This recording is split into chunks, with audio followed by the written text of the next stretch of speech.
Today's video, magluluto ako ng putumaya, yung putumaya na gaya namin sa aming probinsya.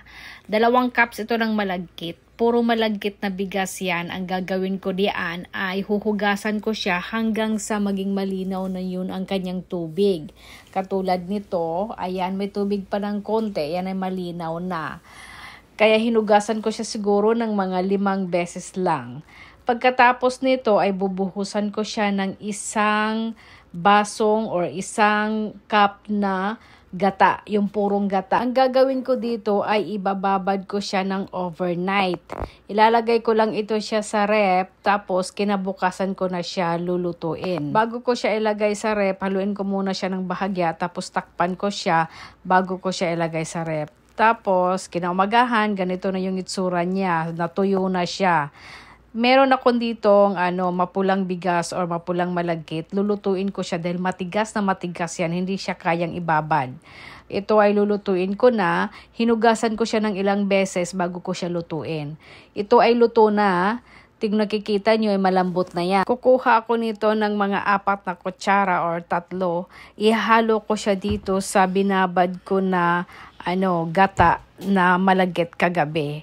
Yung puting bigas ay hindi siya luto, pero parang luto na siya dahil gawa ng binabad ko siya ng isang buong gabi, kaya malambot na. Hinaluan ko lang siya ng nalutong mapulang bigas. Tapos i-steam ko siya. Kung nakikita nyo yung steamer ay maliliit lang yung mga butas. Kung yung steamer nyo ay malalaki yung butas, abay takpan nyo ng dahon ng saging o di kaya yung tela na manipis.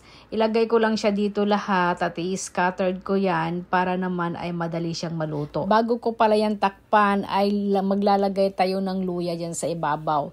Huwag nyong nipisan yung luya, baka madurog kasi. And then takpan natin ito, dapat talaga may tela yung panakip natin dito para hindi naman siya matuluan ng tubig. Meron akong luya dito na kakarampot, siguro kasing laki lang ito ng hinlalaki. Kukudkurin ko to, ang kukunin ko lang dyan ay yung katas niya or juice ng luya. Kakailanganin natin ito pag tayo ay gumawa ng putumaya talaga. Kasi pag walang juice ng luya ay hindi na po yan putumaya. Tapos, ang gagawin ko dyan ay pipigain ko lang siya dahil juice lang talaga ang kailangan ko, gaya na nakikita nyo. Huwag naman masyadong maraming juice ng luya dahil nga maanghang. Sa tansya ko niyan ay 1 teaspoon na juice lang yaan ng luya. Tapos naglalagay ako ng asukal dyan ng 4 na kutsara at saka kalahating baso or tasa pala ng gata. Tapos 1 teaspoon ng asin. Kailangan yung lasa nito ay naghahalong alat, tamis at saka yung malasahan nyo rin yung luya. Ito talaga ang tamang panimpla pag kayo ay nagpuputumaya. At saka pag nagputumaya kayo dapat steam talaga. So ito binuksan ko siya after 10 minutes. Tapos ang gagawin ko dyan ay papahiran ko lang yun ng ibabaw ang ating malagkit. Or bubuhusan ko siya ng pakonte-konte. Ang gagawin nyo, every 5 to 10 minutes, bubuksan nyo yan, halo, pahid. Every 5 to 10 minutes, bubuksan, halo, pahid. Tapos, hanggang sa maubos na yung mixture ng inyong gata na nilagyan nyo ng asukal at saka juice ng luya. Ganito talaga yung way sa pagluluto ng putumaya. Steam lang talaga, hindi yung sinasaing na talagang nakasaing siya sa gata. Hindi po ganon, ini-steam talaga siya. Kung nakikita nyo ay hindi siya basa at hindi din siya buhaghag. Huwag nyong kalimutan, haluin talaga ito para pantay yung pagkaluto at pantay din yung lasa.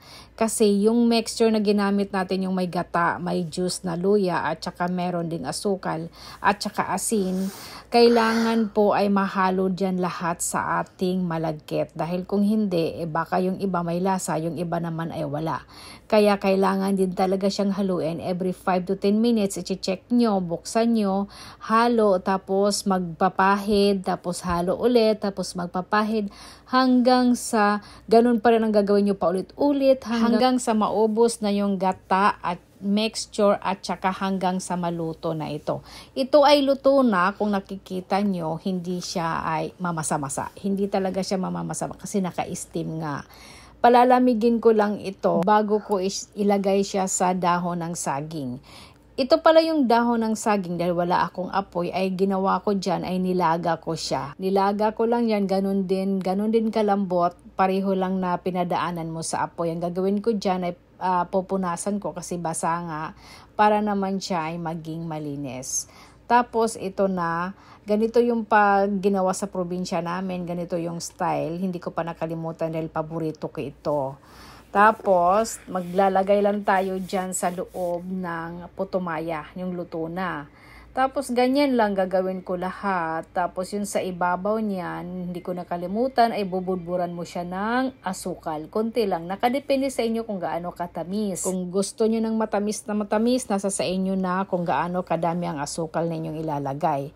So, babalutin ko lang ito lahat. So, ito na yung lahat ang ginawa ko. Kukunti lang din ang ginawa ko. Masarap ito pang almusal o di kaya malapit na magpapasko. Abay, marami siguro magluluto nito. Thank you!